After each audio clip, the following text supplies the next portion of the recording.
मेरे ससुर हर रात मेरी कमर पर मालिश करते और मैं सो जाती। फिर वो मेरे साथ ऐसा काम करते जानकर आपके भी होश उड़ जाएंगे। मेरा नाम नेहा है। मेरी शादी एक मिडिल क्लास फैमिली में हुई थी, जहाँ पर मेरे पति के अलावा मेरे ससुराल में मेरे सास, ससुर, जेठ, जेठानी और जेठानी की एक जवान लड़की भी रहा करती थी। मेरे ससुराल में किसी चीज़ की कोई कमी नहीं थी। शादी हो जाने के बाद जब मैं अपने ससुराल आई तो बहुत ज़्यादा खुश रहने लगी थी। हर रात मेरा ससुर मेरी कमर पर मुंह लगाता था, जिसे लगाने के बाद मुझे बड़ा सुकून मिलता और सुकून भरी नींद आती थी। लेकिन सुबह होती तो मेरा पूरा शरीर सूजा हुआ होता था और मेरे पूरे शरीर पर लाल रंग के निशान लगे होते थे। आखिर ये निशान कैसे होते थे? मुझे अपने ससुर पर शक हुआ और अगली रात मैंने मुंह की ट्यूब बदल दी। मुंह की जगह मैंने दूसरा ट्यूब रख दिया और सोने का नाटक करने लगी। अभी मुझे 15 मिनट ही गुजरे थे कि मेरा ससुर कुछ ऐसा कर रहा था जिसे देखकर मेरी पढ़ाई कंप्लीट होते ही मेरे माता पिता ने मेरी शादी करने का फैसला कर लिया था। मेरी शादी मेरे पिता के दोस्त के बेटे के साथ हो गई थी। मेरे ससुर मेरे पिता के बहुत अच्छे दोस्त थे, लेकिन उनकी दोस्ती बचपन में ज़्यादा थी। मैंने अपने ससुर को अपनी शादी के बाद पहली बार देखा था, क्योंकि मेरे ससुर और पिताजी की दोस्ती उन दोनों की शादी होने के बाद सिर्फ नाम की ही रह गई थी और वो दोनों कभी कभी अब एक दूसरे से मिलते थे। लेकिन जब मेरे पिता ने एक दिन अपने दोस्त के बेटे मतलब मेरे पति को देखा तो वो उन्हें बहुत पसंद आए थे। मेरे पिताजी ने फ़ौरन ही मेरे ससुर से उनके बेटे की शादी के बारे में बात की तो मेरे ससुर ने कहा कि मैं अपने बेटे के लिए रिश्ता देख रहा हूँ। तो मेरे पिताजी को अपनी बेटी का ख्याल आया और उन्होंने मेरे ससुर को मेरे बारे में बता दिया। लड़के वाले हमारे घर पर जब मुझे देखने आए तो उन्होंने मुझे देखते ही पसंद कर लिया। इस तरह से मेरी शादी हो गई थी। मेरे ससुर और पिता की पुरानी दोस्ती फिर से कायम हो गई थी और इसी तरह से मैं विदा होकर अपने ससुराल आ गई थी। मेरे सास ससुर का व्यवहार मेरे साथ बहुत अच्छा रहता था। मेरी जेठानी भी मेरे साथ बिल्कुल बहनों की तरह रहती थी। जेठानी की लड़की तो मेरी बिल्कुल दोस्त की तरह ही बन गई थी। मैं अपने ससुराल वालों के साथ बहुत जल्दी एडजस्ट हो गई थी और उन लोगों के नेचर को समझ गई थी। मेरे पति का नेचर भी बहुत अच्छा था और वो मेरा बहुत ख्याल रखते थे। वो एक बहुत अच्छे इंसान थे। शादी के 4 महीने बाद मेरे पति को दूसरे शहर काम करने के लिए जाना पड़ गया था। उन्होंने मुझे बताया था कि उनको 1 महीने की छुट्टी मिली है, मगर मैंने जिद करके 1 हफ्ता और बढ़वा दिया था। लेकिन अब और ज़्यादा छुट्टियों की गुंजाइश नहीं थी। मैं अपने पति के जाने पर बहुत उदास हो रही थी कि मैं उनके बिना कैसे रहूँगी। यही सोच सोच कर मुझे रोना आता था और मैं बहुत परेशान हो जाती थी। ऊपर वाले ने पति पत्नी का रिश्ता ही ऐसा बनाया था कि अगर दोनों एक दूसरे के साथ नहीं हो तो रहा नहीं जाता और दूरी भी बर्दाश्त नहीं होती है। मेरी तो फिर भी अभी नई नई शादी हुई थी। अभी मेरी शादी को 4 महीने ही तो गुजरे थे। मैं अपने पति के बिना नहीं रह सकती थी। लेकिन वो दिन भी जल्दी आ गया था जब मेरे पति के जाने का टाइम हो गया था और मेरे पति काम के सिलसिले में 3 महीने के लिए शहर से बाहर चले गए थे। उनके जाने के बाद मैं सारा सारा दिन उदास रहती थी और किसी से बात भी नहीं करती थी। मेरी सास और जेठानी मुझे बहुत तसल्ली देती थी। मेरी जेठानी की लड़की भी हमेशा मुझे हंसाने की कोशिश करती रहती थी और सभी लोग यही समझाते थे मुझे कि तुम इस घर में अकेली नहीं हो, हम तुम्हारा सहारा हैं। अपने ससुराल वालों की इतनी मोहब्बत और अपनापन देखकर मैं संभल गई थी। रोज मेरे पति की भी कॉल आती थी और वो मुझे बहुत समझाते थे। धीरे धीरे मैं नॉर्मल हो गई थी। मेरे पति को गए हुए भी अब 15 दिन गुजर गए थे, लेकिन मेरे साथ एक अजीब सा हादसा होने लगा था। कुछ ऐसा होने लगा था जो मेरी समझ में नहीं आ रहा था कि आखिर मेरे साथ ऐसा क्यों हो रहा है। मैं किसी को कुछ बता भी नहीं सकती थी क्योंकि मेरी खुद भी समझ में नहीं आ रहा था। हम लोग रात को चाय पीकर सोते थे। मेरी जेठानी खुद अपने हाथों से सबके लिए चाय बनाती और सबके कमरे में पहुंचा देती थी और सब रोज के मुताबिक अपनी अपनी चाय लेकर पी लेते थे। एक रात में 1 कप चाय पीकर सुकून से सो गई थी। ठंड बहुत हो रही थी और चाय मुझे शादी से पहले ही बहुत पसंद थी। मुझे नींद भी जल्दी आ रही थी। मैं चाय पीकर जब सो गई तो मुझे पता ही नहीं चला और जैसे ही सुबह मेरी आँख खुली तो मुझे अपने आसपास कुछ अजीब सी स्मेल आ रही थी। धीरे धीरे जब मेरी आंखें खुली तो मुझे महसूस हुआ कि ये तो मुंह की स्मेल आ रही है। मैंने ठीक से अपनी आंखें खोली और आंखें खोलकर अपने आसपास देखा तो वहाँ कुछ भी नहीं था। लेकिन जैसे ही मेरी नज़र अपने हाथ पैरों पर पड़ी तो मैं दंग रह गई थी कि मेरे हाथ पैरों पर लाल लाल निशान हो रहे थे और मेरे हाथ पैर सूज गए थे। मैं अपने हाथों और पैरों को बड़े ही गौर से देख रही थी। मुझे याद नहीं आ रहा था कि मैंने रात को सोते टाइम पर मुंह कब लगा लिया था। मेरी बॉडी पर बुरी तरह से लाल निशान हो रहे थे। मैं डर गई थी और मैं जल्दी से उठकर बैठ गई। पता नहीं ये सब कुछ कैसे हुआ था। मैं यही सोचते हुए बाथरूम में नहाने के लिए चली गई और जब नहाते हुए मेरे हाथ पैर पर पानी पड़ा तो धीरे धीरे लाल रंग छूट गया था। मगर ये क्या, मेरे पूरे शरीर पर ही लाल रंग के निशान पड़े हुए थे। मेरे ऊपर के सांस ऊपर और नीचे के सांस नीचे ही रह गए थे। मेरे शरीर पर पूरे लाल रंग के निशान थे। मैं खुद से बहुत बुरी तरह से डर रही थी। मेरी आंखों में आंसू आने लगे थे। मेरे लिए यह सब कुछ बड़ा अजीब सा था क्योंकि इससे पहले मेरे साथ ऐसा कभी भी कुछ भी नहीं हुआ था। मेरी कुछ भी समझ में नहीं आ रहा था कि मैं क्या करूं। डर ने मुझे पूरी तरह से घेर लिया था। मैं जब नहाकर बाथरूम से बाहर निकली तो मेरे शरीर पर लाल रंग के निशान खत्म हो चुके थे, लेकिन हल्की हल्की सूजन बची थी। मेरा शरीर कांप रहा था और मैं बेड पर आकर लेट गई थी। मुझे अपने आप से ही डर लग रहा था। मेरे दिल में अजीब अजीब से ख्याल आ रहे थे कि आखिर ये लाल रंग मेरे शरीर पर किसने लगाया था।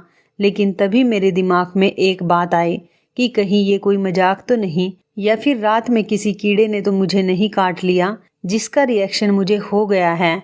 ना जाने ये सब कुछ क्या था।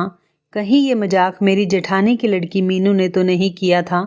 ये सोचकर मुझे थोड़ा सा दिलासा मिला था कि शायद ये मजाक भी तो हो सकता है, क्योंकि मेरे शरीर पर किसी तरह का कोई दर्द और तकलीफ महसूस नहीं हो रही थी। मैं सुबह नाश्ते के लिए नीचे चली गई थी तो सब कुछ नॉर्मल था। सब नाश्ते की टेबल पर बैठे हुए मेरा इंतजार कर रहे थे। मेरा उदास चेहरा देखकर मेरी सास ने मुझसे पूछा, क्या हुआ है बहू, कुछ उदास सी लग रही हो। मैंने कहा, नहीं माँ जी, ऐसी कोई बात नहीं है, मैं उदास नहीं हूँ बल्कि ठीक हूँ। लेकिन उन सभी का चेहरा देखकर ऐसा नहीं लग रहा था कि उनमें से किसी ने मेरे साथ मजाक किया हो। फिर मेरे ससुर ने मेरी तरफ मुस्कुराते हुए पूछा, कुछ तो बात है बहू, तुम्हारा चेहरा बहुत उतरा उतरा सा लग रहा है। जिस पर मैंने यही जवाब दिया था, कुछ नहीं, बस रितेश की याद आ रही है, शायद इसी वजह से उदास हूँ। रितेश मेरे पति का नाम था। इस पर सब ने मुझे दिलासा दिया और कहा कि टेंशन मत लो, धीरे धीरे सब आदत हो जाएगी। मैं सब लोगों से ये सवाल करना चाहती थी कि आखिर किसने मेरे हाथ पैरों पर वो लाल रंग का निशान लगाया था। मेरे हाथों पर अभी हल्के हल्के से निशान रह गए थे और बाकी सारे निशान शरीर से गायब हो गए थे। मैं तो उन लोगों से कुछ पूछ भी नहीं सकी, बल्कि वही लोग मुझसे सवाल जवाब करने लगे। मेरे हाथों पर निशान देखकर मेरी जेठानी की लड़की मुझसे पूछने लगी, चाची जी, आपने अपने हाथों पर लिपस्टिक क्यों लगाई है? ऐसा लग रहा है शायद आपसे लिपस्टिक ठीक से नहीं लगी होगी, इसलिए आपने उसे अपने हाथों से छुटाने की कोशिश की, तभी तो आपके हाथों पर निशान आ गए। उसकी ये बात सुनकर तो मुझे पक्का यकीन हो गया था कि ये काम इनमें से किसी का नहीं है। मैं बस मीनू की बात पर मुस्कुरा दी थी। उसके बाद कुछ दिनों तक तो मेरे साथ ऐसा कुछ नहीं हुआ था। मेरी सास की तबीयत खराब रहने लगी थी और सब लोगों का ध्यान उनकी तरफ ही रहता था। मगर फिर एक दिन वही हुआ जिसका हमें डर था। मेरी सास की तबीयत ठीक नहीं हो पाई थी और वो देखते ही देखते हमें इस दुनिया से छोड़कर जा चुकी थी। मेरी सास बहुत अच्छी औरत थी। मेरी सास जितने भी दिन रही थी उन्होंने कभी भी मेरे साथ गलत बिहेव नहीं किया था और ना ही कभी अपनी बड़ी बहू के साथ किया था। हम दोनों बहुएं ही अपनी सास से बहुत प्यार किया करते थे और वो भी हमें अपनी बेटियों जैसा समझती थी। मेरी सास की कोई बेटी नहीं थी, लेकिन उन्होंने अपनी बहू को बेटियों की तरह ही प्यार दिया था। उनकी मोहब्बत आज तक मेरे दिल में ताज़ा है, लेकिन शायद उनकी ज़िंदगी इतनी ही लिखी हुई थी। मेरी सास की मौत पर मेरे पति भी घर वापस आ गए थे और मैंने अपने पति को काफ़ी सहारा और मोहब्बत दी, क्योंकि वो अपनी माँ की अचानक मौत पर बहुत ज़्यादा दुखी हो गए थे और सदमे की हालत में चले गए थे। लेकिन उन्हें अपने काम पर एक दिन वापस भी जाना था। मेरी सास की मौत के 10 दिन बाद मेरे पति वापस चले गए थे। मैं वो हादसा भूल चुकी थी जो मेरे साथ पहले हुआ था। वो बात तो मेरे दिमाग से बिल्कुल ही निकल गई थी। वो लाल निशान और मुंह की स्मेल वाला वाकया। मेरी सास की मौत के बाद घर में मायूसी का माहौल छा गया था। दुख तो दिल में था ही, लेकिन जाने वाले के साथ सब कुछ नहीं रुकता। सब धीरे धीरे अपने रूटीन पर वापस आ गए थे। एक दिन मेरी कमर में बहुत दर्द हो रहा था। मेरे ससुर ने जब मेरी शक्ल देखी तो पूछने लगे, क्या हुआ है बहू, तबीयत तो ठीक है तुम्हारी? मैंने अपने ससुर जी से कहा कि कुछ नहीं, बस आज मेरी कमर में बहुत दर्द हो रहा है। मेरे ससुर जी मेरे पास आकर बैठ गए और मेरे सर पर हाथ फेर कर कहने लगे, बहू बुरा ना मानो तो एक बात कहूँ, मैं तुम्हारी कमर पर मुंह लगा देता हूँ, जिससे तुम्हारी कमर का दर्द बिल्कुल ठीक हो जाएगा। अपने ससुर की बात सुनकर मुझे बहुत झिझक महसूस हो रही थी और मैं कहने लगी, नहीं, मैं खुद लगा लूँगी, आपको लगाने की कोई ज़रूरत नहीं। लेकिन वो हंस कर कहने लगे, इसमें क्या बुरी बात है, तुम भी तो इस घर की ही मेंबर हो, इतना तो मैं तुम्हारे लिए कर ही सकता हूँ। तुम्हारी सास की भी कमर में बहुत दर्द रहता था। मैं उसकी कमर पर रोज़ मुंह लगाता था और अच्छे से कमर की मालिश भी कर दिया करता था। इससे कमर का दर्द चुटकियों में गायब हो जाता था। तुम्हारी सास जब जिंदा थी तो मेरी बहुत ज़्यादा तारीफ किया करती थी। कहती थी, अगर किसी की कमर में दर्द हो तो वो आपके हाथ से मालिश करवा ले, उसकी कमर का दर्द तो चुटकियों में ही ख़त्म हो जाएगा। लेकिन तुम तो मुझे गैर समझ रही हो। तो ठीक है, वो उदास होकर कह रहे थे। मेरा मकसद उनका दिल दुखाना नहीं था। आखिर मैं हिचकिचाते हुए मान गई थी। उस दिन घर के सब लोग मंदिर गए हुए थे, सिर्फ मेरे ससुर ही घर पर मौजूद थे। कमर के दर्द की वजह से मैं मंदिर नहीं जा पाई थी। मैं लेट गई और मेरे ससुर जाकर अपने कमरे से मुंह लेकर आए और मेरी कमर पर लगाने लगे। वो बहुत अच्छे से मालिश कर रहे थे और मुझे बहुत अच्छा फील हो रहा था। जब मालिश हो गई तो वो मुस्कुरा कर कहने लगे कि बताओ अब कैसा लग रहा है। मैंने भी हंसकर जवाब दिया कि आप तो बहुत अच्छी मालिश करते हैं, मेरी कमर का दर्द तो बिल्कुल ठीक हो गया। वो कहने लगे, अब देखो, मैं इसी मुंह से तुम्हारे पैरों की मालिश करता हूँ, तुम्हारे पैरों को बहुत अच्छा महसूस होगा और तुम्हें बहुत आराम मिलेगा। इससे पहले मैं कुछ कह पाती, उन्होंने अपने हाथों से मेरे पैरों पर मालिश करना शुरू कर दिया। मैं हिचकिचाते हुए खामोश हो गई थी। उस मुंह की खुशबू बहुत तेज थी। मेरे ससुर मालिश करके जा चुके थे और सब लोग भी मंदिर से घर वापस आ गए थे। मुझे बहुत सुकून मिल गया था, इसलिए मैं अपने कमरे में जाकर लेट गई थी और मुझे बड़ी अजीब सी मदहोशी छाई रही थी। इतना ज़्यादा आराम और सुकून मिल रहा था कि मुझे नींद आ गई और मैं कब गहरी नींद में चली गई मुझे पता ही नहीं चला। मुझे बहुत अच्छी और सुकून भरी नींद आ रही थी। उस रात मैं बड़ी सुकून से सोई थी। मेरी आंखें तब खुली जब मुझे कमरे में किसी के होने का एहसास हुआ था। मैंने चाहा कि आंखें खोल लूं, लेकिन नींद मुझ पर इस तरह से छाई हुई थी कि मैं अपनी आंखें खोलकर देख भी नहीं पा रही थी। लेकिन जब सुबह हुई तो फिर से बुरी तरह से डर गई थी। कई बार मैंने खुद को होश में लाने की कोशिश की, लेकिन फिर वही हुआ था जिसको देखकर मैं दोबारा से डर गई थी। मेरे हाथों और पैरों पर लाल रंग के निशान थे और मुंह की स्मेल तो इस तरह से आ रही थी जैसे मुंह की मालिश रात नहीं बल्कि अभी थोड़ी देर पहले ही की गई हो। लेकिन मुझे अच्छी तरह से याद था कि मुंह की मालिश तो रात ही की गई थी। फिर कमरे में इतनी तेज स्मेल कहाँ से आ रही थी? मुझे याद आया और जब मैंने बाथरूम में जाकर अपना पूरा शरीर चेक किया तो मेरे पूरे शरीर पर लाल रंग के निशान पड़े हुए थे। एक बार फिर से मेरे साथ वही हादसा हुआ था और मैं रोने लगी थी। मैंने उन लाल रंग के निशानों को छुड़ाने के लिए अपने पूरे शरीर पर पानी डाल लिया था और नहाने लग गई थी। मैं बुरी तरह से डर गई थी कि ऐसा कैसे हो सकता है। आखिर ये लाल रंग के निशान मेरे हाथ, पैर और पूरे शरीर पर कैसे आ जाते हैं? ये निशान कौन लगाता है जिसका मुझे एहसास भी नहीं होता? मेरे दिमाग में अजीब अजीब तरह के ख्याल आ रहे थे कि शायद ये किसी और का काम है जो ये सब कुछ मेरे साथ हो रहा है। मुझे वैसे भी बहुत डर लगता था। मैं शुरू से ही डरपोक रही थी। जब मुझे पता चला कि ये काम किसी गैर आदमी का है तो मैं बहुत ज़्यादा डर गई थी। मुझे तो अपने आप से ही डर लगने लगा था, ये सोचकर कि मेरे सो जाने के बाद कौन मेरे हाथ पैरों पर ये लाल रंग लगा देता है और मुझे खबर तक नहीं होती। यहाँ तक कि मेरे पूरे शरीर पर लाल रंग के निशान होते हैं। आखिर कौन मेरे शरीर पर निशान लगाता है? जब मैं बाथरूम में जाकर शरीर को छुड़ाने की कोशिश करती तो वो छूट भी जाते थे और कोई कोई निशान हल्का हल्का रह भी जाता था। मेरा दिल चाहता कि मैं इस बारे में अपने पति को बताऊं कि आखिर मेरे साथ ऐसा कैसे हो सकता है। ये सब सोच सोच कर मेरे सर में बहुत दर्द होने लगा था और मेरी तबीयत भी खराब होने लगी थी। मैं काम से फ्री होकर अपने कमरे में आकर लेट गई और दवाई खाने लगी थी।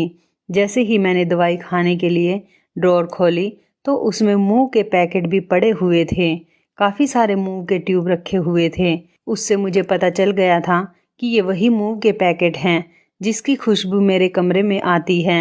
लेकिन सोचने वाली बात यह है कि इतने सारे मूव के पैकेट मेरे कमरे में कहाँ से आ गए थे? मेरे पास तो सिर्फ एक ही मूव का ट्यूब था। मैं तो कभी इतनी ढेर सारे मूव नहीं लेकर आई थी और ना ही मैंने इतना ज़्यादा मूव कभी इस्तेमाल किया था। लेकिन रात जो मेरे मूव लगाया गया था वो मेरे ससुर अपने कमरे से लेकर आए थे, तो फिर ये इतने सारे पैकेट मेरे पास क्या कर रहे थे? ये सब सोचने के चक्कर में मैं ये भी भूल गई थी कि मैंने ड्रॉर दवाई निकालने के लिए खोली थी। लेकिन इस मूव की खुशबू इतनी ज़्यादा थी कि मुझे वो पैकेट दूर से ही दिखाई दे रहे थे। उसे सूंघने पर मुझे चक्कर से आ गए थे। मैंने उस मूव के पैकेट को वहीं रखा और सोचने लगी, आखिर ये कैसा मूव था जिसकी खुशबू ही अलग है और ये इतनी ढेर सारी मूव मेरे कमरे में भी मौजूद थे। लेकिन मेरे दिमाग में अचानक धमाका हुआ जब मैंने अपने हाथों की तरफ देखा और पैरों की तरफ देखा कि मेरे हाथों और पैरों पर तो लाल लाल निशान के साथ सूजन भी आई हुई थी और हाथ पैरों से मुंह की बहुत तेज स्मेल आ रही थी। मैं बहुत ज़्यादा डर गई थी कि मेरे साथ ये सब क्या हो रहा है। मेरे शरीर पर ये लाल रंग कैसे लग गए थे और मुंह के पैकेट को देखकर ऐसा लग रहा था कि जैसे कोई इनका इस्तेमाल करता हो और मुझ पर भी इस्तेमाल किया गया था। मैं कमरे से बाहर चली गई और नॉर्मल तरीके से बिहेव करने लगी। इसके बाद मैंने किचन में जाकर नाश्ता बनाया और फिर सारा दिन मेरा कोई ना कोई काम करते हुए ही गुजर गया था। लेकिन मुझे बहुत टेंशन हो रही थी और मैंने सोच लिया था कि शायद आज की रात मेरे साथ ऐसा कुछ नहीं होगा। लेकिन मैं गलत साबित हुई। अगले दिन फिर से मैं सुबह को जैसे ही उठी तो फिर से मेरे शरीर पर लाल रंग के निशान पड़े हुए थे और आज तो मेरे पूरे शरीर पर सूजन आ रही थी। ये सब देखकर मेरी जोरदार चीख निकल गई। मेरी चीख पूरे घर में गूंज उठी थी। मेरे चिल्लाने की आवाज़ सुनकर मेरी जेठानी और मीनू भी मेरे कमरे में आ गई थी। मेरे शरीर पर इस तरह के लाल रंग के निशान देखकर और सूजन देखकर वो हैरान होकर रह गई थी और बड़े गौर से मुझे देखने लगी। मेरी जेठानी कहने लगी, तुम्हें क्या हुआ है? ये लाल लाल निशान कैसे लगे हुए हैं? मुझे कुछ भी समझ में नहीं आ रहा था कि मैं क्या करूं। मैंने हिम्मत करके उन्हें बताना शुरू किया कि ये सब कैसे हुआ है और कितने दिनों से हो रहा है। मेरी जेठानी और मीनू मुझे बड़े गौर से देख रही थी और घूर रही थी। फिर मेरी जेठानी मुझसे कहने लगी, तुमने रात को कुछ खा लिया होगा जिसकी वजह से तुम्हारा शरीर सूज गया है और ये तो लिपस्टिक के निशान हैं। शायद तुमने ही अपने शरीर पर लगाए होंगे और धोए बिना ही सो गई होगी। इसी वजह से तुम्हारे सारे कपड़ों पर लिपस्टिक लग गई है। ये बातें सुनकर मैं और भी ज़्यादा रोने लगी और सोच में पड़ गई कि इन लोगों को कैसे यकीन दिलाऊं कि मैंने ऐसा कुछ भी नहीं किया। फिर थोड़ी देर के बाद मैं कहने लगी, मेरे कमरे में कोई आता है जिसने ऐसा किया है। मेरी ये बात सुनकर दोनों माँ बेटी एक दूसरे की तरफ देखने लगी थी और कहने लगी कि यहाँ पर कोई नहीं आ सकता। घर में जितने भी लोग हैं सब अपने काम से काम रखते हैं, तुम्हें गलतफहमी हुई है। इतना कहकर उन्होंने मुझे नहाने के लिए कह दिया और मेरे हाथ पैर भी साफ कर दिए और कहा कि नाश्ता करने के लिए नीचे आ जाओ, उसके बाद बात करेंगे।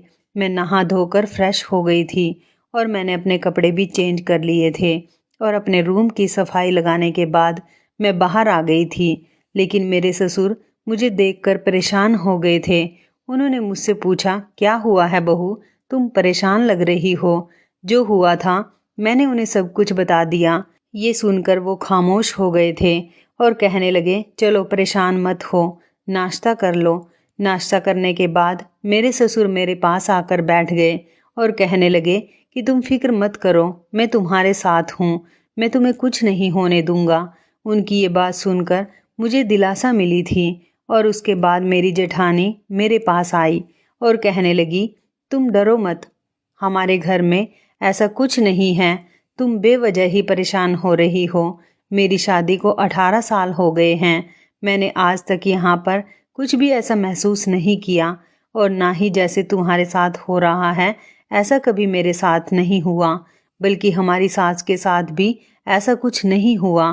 तो फिर भला तुम्हारे साथ ऐसा कैसे हो सकता है कि कोई तुम्हारे कमरे में आए और तुम्हें कुछ पता ही ना चले? ऐसा नहीं हो सकता। तुम खुद ही लिपस्टिक लगाती होगी और शायद वो लिपस्टिक तुम्हारे हाथ से फैल जाती होगी, इस वजह से तुम्हें पता नहीं चलता होगा। तुम ये भूल जाती होगी और तुम्हें नींद आ जाती होगी। ये सिर्फ तुम्हारा वहम है और कुछ नहीं। अपनी जेठानी की बातें सुनकर मैंने उनकी तरफ देखा और कहा कि भाभी, आप कैसे कह सकती हो कि ये मेरा वहम हो सकता है और मैं इतनी बड़ी बात कैसे भूल सकती हूँ। उसके बाद मेरी जेठानी मुझे समझाने की कोशिश करने लगी, लेकिन मैं कैसे मान सकती थी, क्योंकि जो मेरे साथ हुआ था वो बड़ी ही अजीब सी बात थी। लेकिन मैं अब अच्छी तरह से जान चुकी थी कि अब जो करना होगा वो मुझे खुद को ही करना होगा। ये लोग मेरी बात को कभी नहीं समझ सकते। आखिरकार मुझे इनकी बातों में हाँ में हाँ मिलानी ही होगी। मैं रोज की तरह अपने कामों में बिजी हो गई थी। अगले दिन मैं सुबह उठी तो फिर से वही सब मेरे साथ हुआ था जो होता आ रहा था। मेरे शरीर पर लाल निशान मौजूद थे और कमरे से बहुत तेज मुंह की स्मेल आ रही थी। मगर आज मुझे हैरानी नहीं हुई थी, बल्कि मुझे बहुत गुस्सा आ रहा था। अब मुझे किसी भी हाल में इस सच्चाई का पता लगाकर ही रहना था कि आखिर मेरे साथ ऐसा क्यों हो रहा है और ये सब कुछ कौन कर रहा है। कौन है इस हरकत के पीछे जो बार बार मुझे परेशान करता है। मैंने कुछ सोचा और फिर ड्रॉर खोला जहाँ पर अब तक वो मुंह के पैकेट मौजूद थे। मेरे दिमाग में एक बात आई थी, ये मुंह वही तो नहीं जिसकी वजह से मुझे बेहोश होकर नींद आ जाती है। इस मुंह में कुछ तो गड़बड़ है। मैं कुछ सोच समझ ही नहीं सकती थी, मगर अब राज खुलने वाला था। मैंने जल्दी से 2 पैकेट मुंह के मंगवाए और जो पैकेट मेरे पास रखे हुए थे उनसे मैच करके देखा। दोनों में काफ़ी डिफरेंस था। मार्केट से मंगाया हुआ मुंह कुछ और था और जो मेरे रूम में रखा हुआ था वो कुछ और था। फिलहाल मैंने जो मुंह के पैकेट मेरे ड्रॉर में रखे हुए थे वो वहाँ से हटा दिए और जो मैंने मार्केट से मंगाए थे वो ड्रॉर में रख दिए। ना जाने ये अजीबोगरीब हरकत कौन कर रहा था, मुझे ये सब जानना था। जैसे जैसे रात करीब आ रही थी, सच्चाई जानने का इंटरेस्ट मुझ में और भी ज़्यादा बढ़ता जा रहा था। आखिर रात हुई, सब लोगों ने एक साथ मिलकर खाना खाया और सब अपने अपने कमरों में सोने के लिए चले गए थे। मैं जैसे ही कमरे में गई तो मैं जानबूझकर सोने का नाटक करने लगी थी, क्योंकि आज मुझे हर हाल में उस इंसान का पता लगाना था जो मेरे साथ रोज रात को ऐसा कर रहा था। आज की रात मुझे सोना नहीं था, बल्कि जाग कर सारी सच्चाई का पता लगाना था। रात के 12 बज चुके थे। तभी अचानक मेरे कमरे का दरवाज़ा खुला और मेरे ससुर मेरे कमरे में आए और मैं चुपके से आंखें खोलकर सब कुछ देख रही थी। मेरे ससुर जब अंदर आए तो उनके हाथ में एक थैला था। उनका इतना अजीब तरीके से कमरे में आना मुझे बड़ा ही अजीब लग रहा था। आखिर इस टाइम उनका इस कमरे में क्या काम हो सकता है और वो किस मकसद से मेरे कमरे में आए थे। लेकिन तभी मुझे एक आदमी के बोलने की आवाज़ आने लगी। मेरे ससुर के साथ कोई दूसरा इंसान भी मौजूद था। मैंने किसी तरीके से आंख खोलकर देखना चाहा तो मेरे ससुर के अलावा एक आदमी भी कमरे में उनके साथ आया हुआ था, जिसका हुलिया बहुत ही अजीबोगरीब सा था। ये तो कोई जादू टोना करने वाला तांत्रिक बाबा लग रहा था। मुझे अपने कमरे में उन दोनों को इस तरह से देखकर बहुत ज़्यादा डर लग रहा था, लेकिन मैं खुद पर कंट्रोल कर रही थी। मेरे दिमाग में अजीब अजीब तरह के ख्याल आने लगे थे। तभी वो आदमी मेरे सामने आकर बैठ गया था। मैंने अपनी एक्टिंग को जारी रखा था और बिल्कुल ऐसे एक्टिंग कर रही थी जैसे मैं बहुत गहरी नींद में सो रही हूँ। मेरी आंखें बंद थी और उसने मेरे ससुर से कुछ कहा और ससुर उसकी बात को मानते हुए मेरे बराबर में आकर बैठ गए और मूव निकाल कर मेरे पैरों पर लगाने लगे थे। शायद ये वही मूव लगा रहे थे जो मैंने ड्रॉअर में रखा था। उसके थोड़ी देर बाद धीरे धीरे मेरे ससुर मेरे पूरे शरीर पर मूव मलने लगे।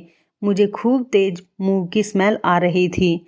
ये सब कुछ मैं अच्छी तरह से महसूस कर रही थी। मेरा दिल चाह रहा था कि मैं उठकर बैठ जाऊं और अपने ससुर को एक जोरदार थप्पड़ लगा दूं, क्योंकि वो मेरी साड़ी के अंदर हाथ डालकर मेरे सारे शरीर पर मुंह मल रहे थे। मन तो कर रहा था कि जोर से चिल्लाऊं और घर में चिल्ला चिल्ला कर सबको उठाकर बता दूं कि आखिर ये लोग मेरे साथ ऐसा क्या कर रहे हैं और क्यों कर रहे हैं। लेकिन मैं अभी ऐसा कुछ नहीं कर सकती थी।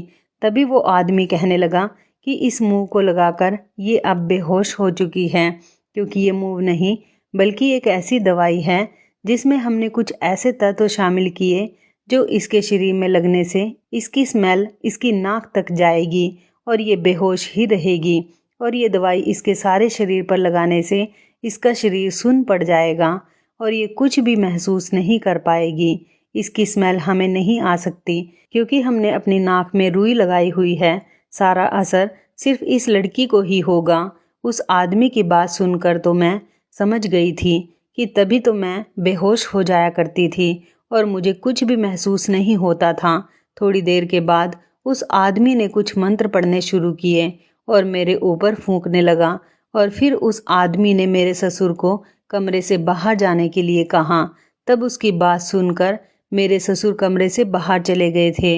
मुझे बहुत डर लग रहा था कि अब ना जाने यह आदमी मेरे साथ क्या करेगा। वो आदमी मेरे पूरे शरीर पर हाथ फेर रहा था। मैं ना चाहते हुए भी लेटी रही। वो मेरे शरीर पर हाथ फेरे जा रहा था। पता नहीं क्या कर रहा था। मेरे तो शरीर से जान ही निकल रही थी। मेरा दिल जोर जोर से धड़क रहा था। तभी उस आदमी ने मेरे शरीर पर कुछ लगाना शुरू किया। वो कुछ लाल सा था और वो मेरे शरीर पर जगह जगह लगा रहा था। और ये सब करने के बाद उसने मेरे ससुर को कमरे में बुला लिया था। मेरा ससुर जब कमरे में आया तो वो कहने लगा, बस 2 दिन और बाकी हैं, मुझे इसके साथ यही इलाज दोबारा करना है। इसके बाद तुम्हारी बहू तुमसे मोहब्बत करने लगेगी। उस आदमी की यह बात सुनकर मेरा शरीर कांप उठा था। मुझे ऐसा लगा कि जैसे मेरी जान निकल रही हो। मेरा दिल बुरी तरह से डर रहा था कि आखिर ये सब कुछ मेरे ससुर मेरे साथ करवा रहे थे। यह बात सुनकर मेरा ससुर बड़ी जोर जोर से हंस रहा था और कहने लगा कि मैं तो यही चाहता हूँ, मेरी बहू मुझ पर फिदा हो जाए और मेरे बेटे को छोड़कर मुझसे मोहब्बत करने लगे। मैं इस लड़की को बहुत चाहता हूँ। इतना कहकर वो लोग मेरे कमरे से तो चले गए थे, लेकिन मैं अपने आप को देखकर इतना ज़्यादा घबरा गई थी कि शायद ऐसा मैंने कभी सपने में भी नहीं सोचा था। मुझे तो यकीन नहीं आ रहा था कि ये हकीकत है। मेरा ससुर मेरे साथ ऐसा भी कर सकता है और मुझ पर इतनी गंदी निगाह रख सकता है कि वो अपने बेटे की पत्नी के बारे में ऐसा सोचे, और मुझे इस बात पर बिल्कुल यकीन नहीं आ रहा था। वो लोग मेरे कमरे से जा चुके थे। मैंने उठकर जल्दी से कमरे को अंदर से बंद कर लिया और नहाने चली गई थी। मैंने अपने शरीर से सारे निशान साफ कर लिए थे और सोचने लगी कि आगे क्या करूं। रात का 1 बज चुका था जब मैंने अपने पति को फ़ोन किया और सोचने लगी कि अब क्या करूं। शायद मेरे पति सो रहे थे। काफ़ी बार कॉल करने के बाद उन्होंने आखिरकार मेरी कॉल रिसीव कर ली थी। मैंने अपने पति से रोती हुई आवाज़ में बात की। मेरी आवाज़ सुनकर वह घबरा गए थे और मुझसे रोने की वजह पूछ रहे थे। मैंने उनसे कहा कि मुझे कुछ नहीं पता, सुबह तक मुझे आप घर पर मिलने चाहिए। अगर आप घर पर नहीं आए तो मैं ये घर छोड़कर चली जाऊंगी। ये कहकर मैंने फ़ोन बंद कर दिया। अगली सुबह हुई तो मैं खुद कमरे से बाहर निकली। मेरे सामने मेरे ससुर बैठे हुए टीवी देख रहे थे। मुझे आता देखकर उनके चेहरे पर अचानक मुस्कुराहट आ गई थी, लेकिन इस टाइम मुझे लग रहा था कि मेरे ससुर के चेहरे के पीछे एक और शैतानी चेहरा छुपा हुआ है। सुबह के 9 बजे मेरे पति घर पर आ गए थे और उन्होंने मुझसे पूछा, क्या हुआ है, तुमने मुझे इस तरह अचानक घर पर क्यों बुलाया? उस टाइम घर पर सारे लोग मौजूद थे। मेरे पति मेरे सवाल का जवाब सुनने के लिए बेकरार हो रहे थे और सब लोग ये जानने के लिए बेकरार थे कि मेरे पति अचानक घर पर कैसे आ गए थे और आखिर ऐसा क्या हो गया कि मैंने अपने पति को यहाँ पर बुला लिया। मेरी समझ में नहीं आ रहा था कि मैं किस तरह से अपने ससुर की बात सबको बताऊं, लेकिन बड़ी हिम्मत करके मैंने सब कुछ बता दिया था।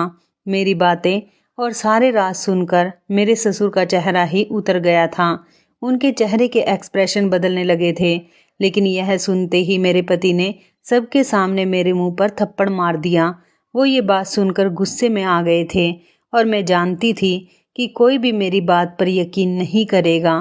तभी अचानक मेरे ससुर बोल पड़े कि तुम्हारी पत्नी मुझ पर कैसा इल्ज़ाम लगा रही है। मेरे पति मेरा हाथ पकड़कर मुझे घर से बाहर निकालने लगे थे। जब मैंने उन्हें सबूत दिखाने के लिए कहा और फिर हाथ छुड़ाकर अपने कमरे में भाग कर आ गई और जल्दी से उन्हें वो कैमरा दे दिया जिसमें मैंने रात की सारी हरकत रिकॉर्ड कर ली थी, जिसमें मेरे ससुर और वो आदमी मेरे कमरे में आया था। वो लोग मेरे साथ जो भी कर रहे थे वो सब कुछ इस कैमरे में रिकॉर्ड हो चुका था। वो वीडियो देखकर मेरा पति सदमे से नीचे गिर गया था। घर के सारे मेंबर ने उस वीडियो को देख लिया था और उसके बाद मेरे ससुर सर झुकाए हुए खड़े थे। मेरे ससुर मेरे और मेरे पति के पैर पकड़कर माफ़ी मांगने लगे और कहने लगे, मुझे माफ़ कर दो, मैं बहू की खूबसूरती में बह गया था। जिस दिन से ये शादी करके आई है मैंने इसको बहुत पसंद कर लिया था, इसलिए मैं तांत्रिक बाबा से इसके ऊपर जादू टोना करवा रहा था। फिलहाल जो भी हुआ था अच्छा नहीं हुआ था। सब घर वालों के सामने मेरी इज्जत को तार तार कर दिया गया था। एक तरफ मेरे पति की पत्नी थी तो दूसरी तरफ उनके पिता थे। मेरे पति अपने बूढ़े पिता को तो इस बुढ़ापे में घर से बाहर नहीं निकाल सकते थे, इसलिए वो मुझे ही अपने साथ दूसरे शहर लेकर चले गए जहाँ पर वो काम किया करते थे। लेकिन मेरे पति ने अपने पिता से सारे संबंध खत्म कर दिए थे। ये सब हालात देखकर मेरी जेठानी ने भी अलग घर ले लिया था। अब उस घर में मेरे ससुर अकेले ही बचे थे।